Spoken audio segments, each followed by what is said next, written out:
graži ir turtinga žemaičių žemė. Kalnais kalneliais, miškų margiausiais plotais, sidabriniais ežerais ir vingiuojančiomis upėmis padabinta šio krašto gamta. Kiekvienas gamtos kampelis apipintas legendomis ir padavimais. Ramybės ir poilsio trokštantis žmogus čia randa dvasios atgaivos klajodamas girių takais, uogaudamas, grybaudamas, žvejodamas. Šio nuostabaus krašto ieškokite Europos centre, prie Baltijos jūros, Lietuvoje.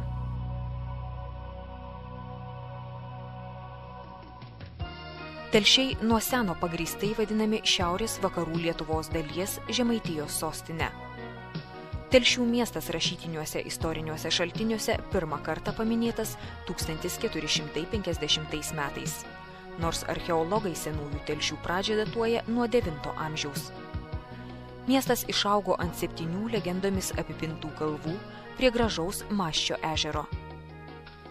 Geografiniu atžvilgiu Telšių rajonas yra labai patogioje vietoje.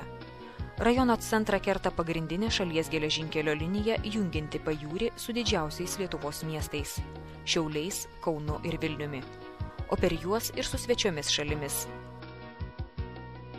Netoli nuo Telšių keliautojų patogumui yra Klaipėdos jūrų ir Palangos oro uostai. Gerą susisiekimą automobiliais garantuoja puikus respublikinės reikšmės ir vietiniai rajono keliai.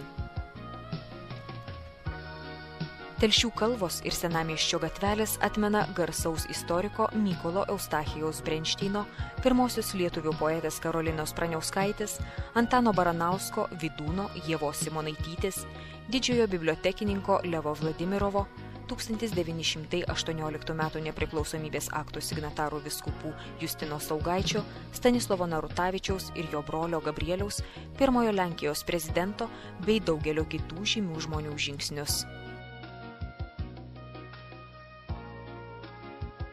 Taigi kelionę po Žemaitiją pradedame Telšiuose, kurio senamiestis urbanistikos paminklas. Jaukios senamiesčio gatvelės gražiai dera prie kalvotos vietovės.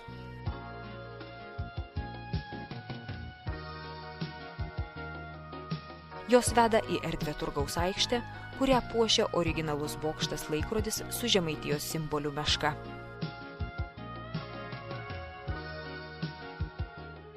Telšiai Žemaitijos katalikybės ir vyskupijos centras. Čia veikia kunigų seminarija, berniukų licėjus. Dar 18 šimtmečio pabaigoje ant aukščiausios miesto kalvos buvo pastatyta puiki vėlyvojo baroko klasicizmo stiliaus bažnyčia. Iš kitų Lietuvos bažnyčių ši Švento Antano Paduviečio katedra išsiskiria dviaukščiu centriniu altoriumi, dideliu balkonu einančiu pagal visą antrojo aukšto perimetrą, sakykla ir originaliais vietinio meistro Mažeikos pagamintais šoniniais altoriais. Telšiuose puikiai sutarė ir kitų religijų atstovai. Nuo šiauriau esančios kalvos grakščiai į dangų stiebėsi unikali kubizmo stiliaus Švento Mikalojaus ortodoksų cerkvė. Būdami Telšiuose, nepraleiskite progos aplankyti reikšmingiausią ir turtingiausią Žemaitijos muziejų Alka. Čia saugoma daugiau kaip 60 000 eksponatų, tarp kurių ypač vertingi archeologijos, etnografijos, numizmatikos, spaudinių, gamtos eksponatai, profesionaliojo meno darbų rinkiniai. Telšiškių medalininkų kūrybinių stovyklų darbai garsus ne tik Lietuvoje. Naujoje ekspozicijoje pateiktos senosios profesionaliosios tapybos, grafikos, skulptūros, taikomosios dailės kolekcijos jau daug metų yra visos Žemaitijos pasididžiavimas. Muziejaus ekspozicijos centre žymių vakarų Europos menininkų kūriniai. Senasis flamandų, vokiečių, italų ir kitas žymių dailininkų ir skulptorių mokyklas pristato Jano van Veigersloto, Luko Kranacho vyresniojo, Romanelio ir kitų žymių menininkų darbai. Atskira muziejaus dalis – tai ant gražaus Maščio ežero kranto po atviru dangumi įsikūręs didžiausias po Rumšiškių Žemaičių kaimo muziejus Lietuvoje, kuriame atsispindi XIX–XX amžiaus pradžios Žemaitijos kaimo gyvenimas. Jo teritorijoje 3 sodybos, medinis vėjo malūnas, kalvė ir klojimo teatras. Čia vasaros mėnesiais vyksta liaudies meno šventės, tarptautiniai folkloro festivaliai. Alkos muziejaus kolektyvas ir šiandien tęsia rajono istorinių vietovių tyrinėjimus. Ypač unikali ir tarptautiniu mastu svarbi pastaraisiais metais Žemaitijos archeologų sukaupta medžiaga iš akmens amžiaus stovyklų, gyvenviečių ir kapinynų. Telšiuose ir rajone aktyvi kultūros ir švietimo veikla.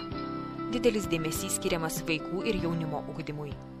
Kiekvienais metais rugsėjo 1-ąją į rajono mokyklas suguža tūkstančiai jaunųjų telšiškių, kurie baigė vidurinės mokyklas, turi galimybę savo gimtinėje toliau tobulėti, įgyti norimą specialybę ar ugdyti savo gabumus.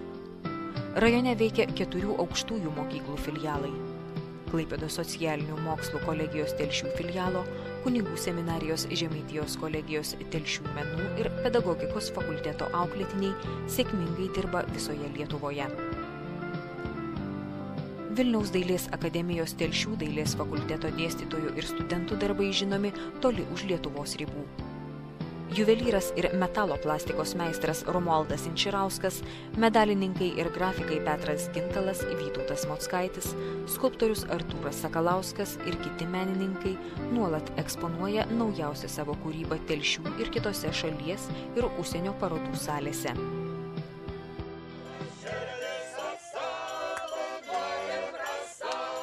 Turtinga šimtmetinė kūrybinė biografija garsėja Telšių Žemaitės dramos teatras. Daugiausia nominacijų pelnęs mėgėjų teatras sėkmingai dalyvauja tarptautiniuose ir respublikiniuose teatro festivaliuose ir kūrybiniuose projektuose. Žemaitijos kultūroje gilios liaudies meno tradicijų šaknis.